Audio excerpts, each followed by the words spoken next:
шумо мебинед чӯбҳо қариб рехтаанд. Дар тарафи дигар ҳам рахнаҳои хеле ҷиддӣ мавҷуданд. Тамоми иншоот каҷ шудааст. ин яке аз далелҳои асосии коршиносон дар посух ба изҳорот дар бораи зарурати ҳифзи бинои дастгоҳи раёсати ҷумҳурӣ аст. бар асари оташсӯзии шадид шифтҳои дохили бино ба дараҷае осеб диданд ки барқарорсозӣ метавонад ба хазинаи ҷумҳуриявӣ назар ба тахриби он 10 маротиба гаронтар шуда $60 миллион ташкил диҳад. Демонтаж еще не начался. корҳои тахрибкунӣ ҳанӯз оғоз нашудаанд. ҳоло омодагӣ идома дорад. дар воқеъ ҳамон гуна ки шумо дуруст зикр кардед, танҳо рӯйпӯши бино канда шудааст. мо ҳоло на зербинои иншоот, балки қисматҳоеро меканем ки метавонад ба болои сари роҳгузарон афтад. Которые могут элементарно упасть.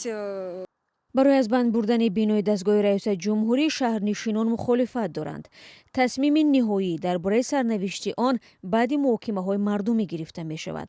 аммо мақомоти маҳаллӣ то ҳол ҳатто санаи баргузории онҳоро муайян накарданд. ёдовар мешавем ки қароргоҳи раиси ҷумҳур дар алмато дар ошӯбҳои моҳи январ ҳамзамон бо тасарруфи ҳокимият ғасб шуда буд.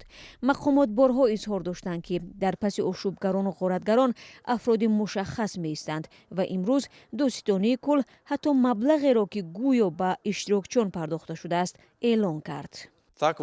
ҳамин тавр дар вилояти алмато шаҳрвандон О ва Н ки дар шаҳри Талдиқурғон маблағгузории ошӯбгарон ва ҳамчунин дар расондани зарар ба амволи шаҳрвандону тасарруфи иншооти давлатӣ саҳм гузоштанд, муайян карда шуданд.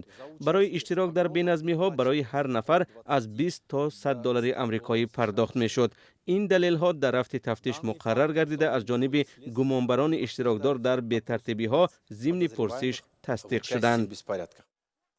ба гуфтаи додситонии кул созмондиҳандагон гӯё каналҳои телеграмро таъсис додаву дар муддати кӯтоҳ чанд ҳазор муштарӣ пайдо карданд. гузашта аз ин ба қавли манбаъ ин чатҳо ҳатто дар он рӯзҳое ки тақрибан дар тамоми минтақаҳо интернет хомӯш буд кор мекарданд. ҳоло корҳои тафтишотӣ барои муайян ва ҷустуҷӯи дастандаркорон комилан ба дӯши додситонӣ гузошта шудааст.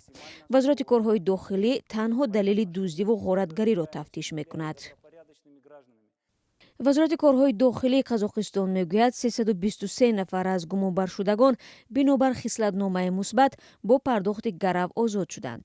дар маҷмӯъ феълан беш аз 4800 парвандаи ҷиноии марбут ба ҳаводиси моҳи январ дар баррасӣ аст. зиёда аз 600 нафар дар ҳабс мебошанд.